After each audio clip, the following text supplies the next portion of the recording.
Big Boss season 9 start ஆகி 78 நாட்கள் complete ஆயிருக்க நிலையில போன வாரமும் டபுள் எவிக்ஷன், இந்த வாரமும் டபுள் எவிக்ஷன் நடந்திருக்கு.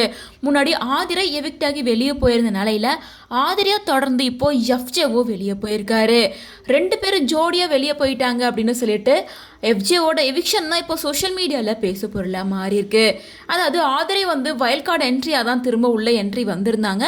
ஸோ இந்த முறை அந்த கேமை யூஸ் பண்ணிப்பாங்க அப்படின்னு பார்த்தா வந்த 2வது வாரத்திலே அவங்க எவிக்ட் ஆகிட்டாங்க. போகும்போது சும்மாலாம் போல எஃப்ஜேயும் கையோட கூட்டிட்டு போயிருக்காங்க அப்படின்னு சொல்லிட்டு எஃப்ஜேவோட எவிக்ஷன் தான் இப்போ ட்ரெண்ட் ஆகிட்டு இருக்கு. பிக் பாஸ் சீசன் 9ல இந்த வாரம் பார்த்தீங்கன்னா திவ்யா, கம்ருதீன், அரோரா, பார்வதி, சபரி, சான்ஷா, கனி, சுபிக்ஷா, அமித், எஃப்ஜே, ஆதிரை இவங்க 11 பேருமே நாமினேட் ஆயிருந்தாங்க. இதில் டேஞ்சர் ஜோன்ல இருந்து பார்த்தீங்கன்னா எஃப்ஜே, ஆதிரை, அமித் இவங்க 3 பேரும். இதில் எஃப்ஜே, ஆதிரை 2 பேரும் ஜோடியாக வெளியே போயிருக்காங்க. போன வாரம் ரம்யா, ஜோ, வியானா 2 பேருமே எவிக்ட் ஆனதை தொடர்ந்து இந்த வாரமும் டபுள் எவிக்ஷன் நடந்திருக்கு. ஸோ இதில் யாரோட எவிக்ஷன் அன்ஃபேர், யாரோட எவிக்ஷன் கரெக்டாக இருக்கும், ஒருவேளை ஆதிரை எஃப்ஜே போகலைன்னா வேற யாராவது போயிருந்தா நல்லா இருந்திருக்கும் அப்படின்னா அந்த 2 பேர் யார் அப்படின்ற உங்களோட ஒப்பீனியனை கமெண்ட்ஸ் மூலமாக ஷேர் பண்ணுங்க.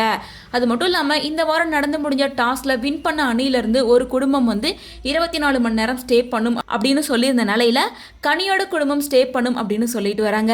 ஏன்னா கனியோட சிஸ்டரான விஜயலட்சுமி வெளியில இருந்து கனிக்கு நிறைய சப்போர்ட் பண்ணிட்டு இருக்காங்க. அதே நேரம் அவங்க ஆல்ரெடி பிக் பாஸ்லயே இருந்திருக்காங்க. அவங்க வந்த கேம் கொஞ்சம் இன்ட்ரெஸ்டா இருக்கும் அப்படிங்கிறதுக்காகவே அவங்கள வர வைக்கிறதுக்கான வாய்ப்பு அதிகமாகவே இருக்கு.